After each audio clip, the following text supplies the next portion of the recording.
예, 박준택입니다. 안녕하십니까? 제가 요새 원망을 많이 듣습니다.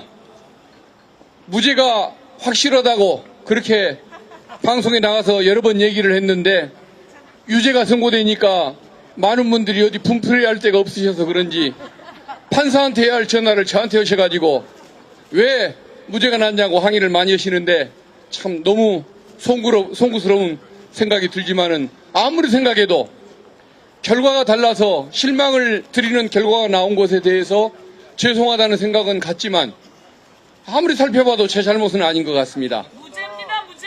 죄가 없는 것은 없는 것 아니겠습니까? 맞습니다. 무죄는 무죄 아닙니까? 맞습니다. 예.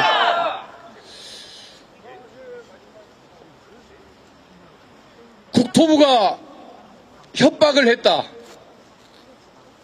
5개 공공기관에 대해서 협박을 했는데 들어주지를 않았다.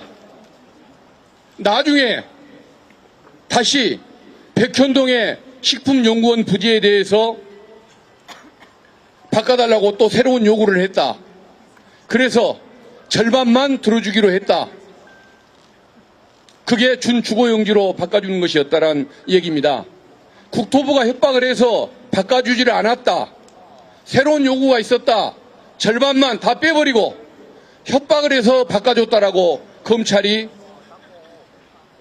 말을 왜곡시켰습니다. 머리와 꼬리만 연결시키고 몸통 다 떼내버린 겁니다. 머리와 꼬리만 있는 이상한 짐승을 창조한 거죠. 그것은 이재명 대표는 그런 얘기를 한 것이 없는 것 아닙니까? 맞습니다. 존재하지도 않는 발언을 검찰은 기소를 했고 법원은 그것을 유죄로 했습니다. 수긍할 수가 없는 거죠.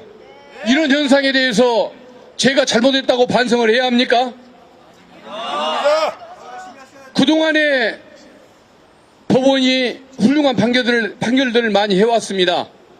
방통위의 그 잘못된 결정들 위법하다고 선고도 했고 또 얼마 전에는 대통령실에 앞에 다가가서 시위를 하려고 했던 노조 관계자들 거기에 대해서 영장을 기각을 했습니다. 이런 신뢰할 만한 모습들을 많이 보여줬기 때문에 이번에 재판을 담당하는 재판부도 국민의 상식이나 인권관념에 부합하는 그런 법률적인 판결을 할 걸로 저는 믿었습니다. 그래서 무죄가 날 거라고 얘기했습니다. 그런데 이런 결론이 날 줄을 검찰에 대해서 검찰이 요구하는 대로 판결을 내려줄 줄을 누가 알았겠습니까? 그러면 이것을 우리는 극복하기 위해서 어떻게 해야 할까? 항소심에서 아마 지금과는 다른 분이 그래도 사건을 맡아서 잘 결론을 내줄 거라는 생각은 합니다. 그래도 사람 일은 알 수가 없는 것이기 때문에 국민 여러분이 재판 과정을 하나하나 다 같이 지켜보고 관심을 갖고 바른 판결을 하도록 촉구를 해줘야 하지 않겠습니까? 그래서 여러분이 함께 해주시는 것이 필요하다는 생각을 합니다. 과거에 대통령들은 당선이 되면 야당과 화합을 하고 선거 과정에서 발생했던 고소 고발전을 서로 취하하기로 합의를 했었습니다. 훌륭한 대통령들이거나 또 훌륭치는 않더라도 기본적인 인간적인 도리는 아는 정치인들이기 때문에 그렇게 하는 걸로 그렇게 믿었고 그게 관행이라고 생각을 했습니다. 그런데 그 관행이 정치적인 이유로 그런 관행이 생기는 걸로 알았고 지금은 대통령이 그러지를 못하기 때문에 이런 보복수사로 이어진다는 선거법을 가지고 보복수사로 이어진다는 이런 의문을 갖는데 왜 그게 과거의 관행이 바른 것이었는지를 또 한 번 생각하게 됐습니다. 이것은 법적인 시각에서 갖는 생각인데요. 대통령이 되면 검찰과 경찰에 대한 인사권을 갖게 됩니다. 반면에 본인은 면책특권, 불소추의 특권을 갖게 됩니다.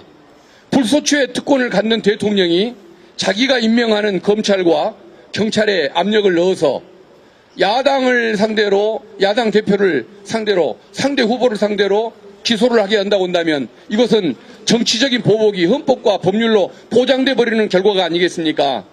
그래서 과거의 대통령들이 정치적으로 훌륭해서 그런 것도 있었겠지만 또 법적인 그 제도의 한계나 헌법상의 한계가 있기 때문에 그런 문제가 있어서도 합의는 필요했던 것이구나라는 이런 생각을 갖습니다. 근데 아무리 법의 취지가 그렇고 정치의 도리가 그렇다고 할지라도 무도한 대통령을 만나고 내로남불 정권을 만나고 또 그 검찰에 대해서 견제의식을 갖지 않는 법관을 만난다고 한다면 우리가 기대하는 것은 기대만으로 끝날 뿐 아무런 의미가 없는 것이겠죠. 그렇기 때문에 국민 여러분들께서 눈을 부릅뜨고 함께 지켜봐 주셔야 하는 거고, 그런 차원에서 여러분들이 1000만인 서명운동 있지 않습니까? 여기에 반드시 좀 참여를 해주시고 이웃에게 권해주셔서 국민들이 함께한다는 사실을 좀 보여주실 필요가 있는 것 같습니다. 그리고 11월 28일 날 본회의에서 김건희 특검법이 통과가 돼야 할 상황인데 국힘 의원님들이 아마 정상적인 평시 같은 그 상황에서는 절대 동조를 8명이 해줄 리가 없는 것 같습니다. 그래서 정말 수도권에서 시민들의 그 뜻에 따라서 당락이 좌우되는 그 국힘 의원님들, 그분들이 국민의 여론에 정말 민감하게 반응해서 국민의 눈치가 두려워서 대통령이나 김건희 여사를 옹호하지 않고 국민이 원하는 여론대로 특검법에 찬성할 수 있도록 여러분들이 더 관심을 가져주시고 서명운동을 더 많이 참여해 주시고 특히 수도권 의원님들에게 더 많은 항의 전화, 응원 전화, 지지 전화를 보내주시기를 간절히 바라겠습니다. 여러분 그동안에 저희들이 좀 더 열심히 못했던 것 반성하고 더 열심히 하겠습니다. 여러분들도 끝까지 함께 해주시고 더 큰 힘을 주시기 바랍니다. 여러분 감사합니다.